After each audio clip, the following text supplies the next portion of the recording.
2019 Australia was a completely different place to Australia 2026. In 2019 Australia, your average Australian could afford to buy a home in most Australian towns and cities. In 2019, if you were not able to buy a home, you could at least rent one. In 2019, you could drive on the roads without everywhere you go being massively congested. In 2019, your average Australian could afford to go food shopping without worrying if they can afford it. In 2019, your average Australian did not have to worry that if they got ill, the waiting list may last months or even years.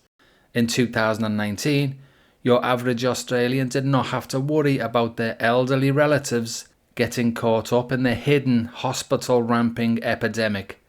In 2019, your average Australian did not even imagine cigarette shop arson attacks being a thing.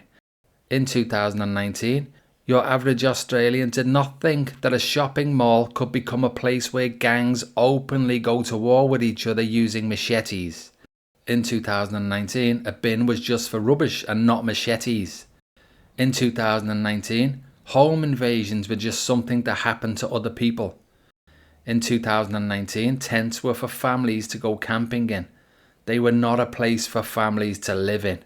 In 2019, a beach was a place to have fun with the family, with the only danger being sunburn. In 2019 and every year before 2019, it would seem obvious that if an orange was responsible for a heinous act, that the Prime Minister would be able to say the word orange and blame the orange, not blame a lime.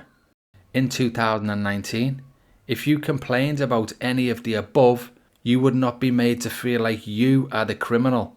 In 2019, the government knew that it could not silence people, but something has fundamentally changed.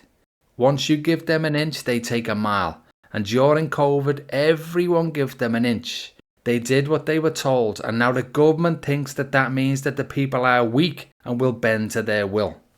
Just a few short weeks ago, certain internet sites were banned for under 16s. And now just a few weeks later, the government is proposing to ban certain sites for everyone.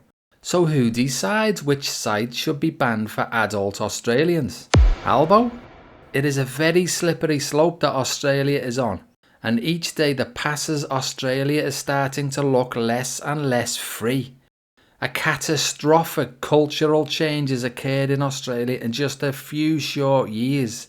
And this was all by design. None of this happened by accident, and none of it had to happen. Unfortunately, if the incumbent political class are not completely removed from power at the next election, and a whole new set of politicians put in its place, then I dread to think what 2030 and beyond is going to look like. And it's not just Albo. 90% of Parliament are complicit in the degradation of Australia. Even the IMF just today, who are probably the most corrupt of international institutions and who happily see through inequality as long as the elite get richer, are calling out Australia for unfairly putting its population through excessive inflation. It's obvious that a country whose leadership allows house prices to double in many towns and cities in such a short space of time without actively trying to bring prices back down again is a country that has lost its way. Imagine during one of the worst ever housing crises having the highest ever immigration numbers. Now that is some twisted stuff. And so many Australians became homeless because of this. So many lives were ruined. But I suppose that is what happens when you allow narcissistic property investors who show nothing but complete disdain for your average Australian to take over Parliament. So yes guys, the fake Labour Party and the irrelevant Liberal Party have destroyed Australia, and that's a fact. The majority of Australians want none of it. They want to go back to the Australia of just a few short years ago. An Australia where Australians just got on with it and didn't have to suffer all of this constant bullshit. And if you agree with this message, share it. And thanks for watching.